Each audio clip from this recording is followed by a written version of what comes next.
हल्की हवा चंद्र ऐं रात, हल्की हवा चंद्र ऐं रात, निढ जी गिलन ते हथ फेर, यादूं ॿ टे हिकिड़ी शेर, मन जे अंगण तुंहिंजा पेर।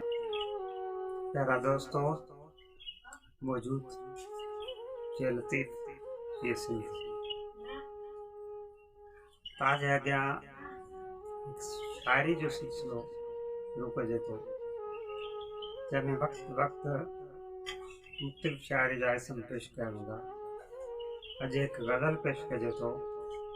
अर्ज़ आहे त मन जे अंगण तुंहिंजा पेर, मन जे अंगण तुंहिंजा पेर, यादूं ॿ टे हिकिड़ी छेर, मन जे अंगण तुंहिंजा पेर। दम दम मथे बीठो मौत, दम दम मथे बीठो मौत, दिलबर कदें केॾी देर, यादूं ॿ टे हिकिड़ी शेर, मन जे अंगण तुंहिंजा पेर। तोसां मिलण जी महबूब, तोसां मिलण जी महबूब, आहे रही हीअं हेर, मन जे अंगण तुंहिंजा पेर, यादूं ॿ टे हिकिड़ी शेर।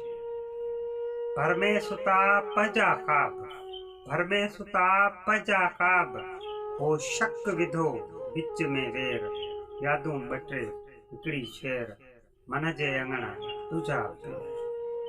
हल्की हवा चंद्र ऐं रात, हल्की हवा चंद्र ऐं रात, निढ जी गिलन ते हथ पेर, यादूं ॿ टे हिकिड़ी शेर, मन जे अंगण तुंहिंजा पेर। हल्की हवा चंद्र ऐं रात, हल्की हवा चंद्र ऐं रात, निढ जी गिलन ते हथ फेर, यादूं ॿ टे हिकिड़ी शेर, मन जे अंगण तुंहिंजा पेर। मूंसां रुनी हिकु पिरभात, मूंसां रुनी हिकु पिरभात, राण सरी कप जी ॿेर, यादूं ॿ टे हिकिड़ी शेर, मन जे अंगण तुंहिंजा पेर। होगे विछोड़े जा दर्द, होगे विछोड़े जा दर्द, मिलबो किथे जनमन फेर, मन जे अंगण तुंहिंजा पेर, यादूं ॿ टे हिकिड़ी शेर। आहे पतो थींदो नेठ, आहे पतो थींदो नेठ, सभु कुझु मिटी जो ई ढेर, यादूं ॿ टे हिकिड़ी शेर, मन जे अंगण तुंहिंजा पेर। तूं ई चित में, तूं ई चित में, तूं ई चाह, तूं ई चित में, तूं ई चाह, मूं में सिवा तुंहिंजे केर, यादूं ॿ टे हिकिड़ी शेर, मन जे अंगण तुंहिंजा पेर।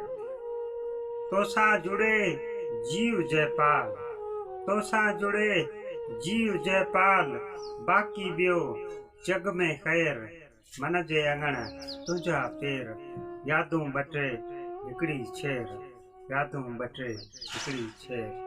तव्हांजी महिरबानी।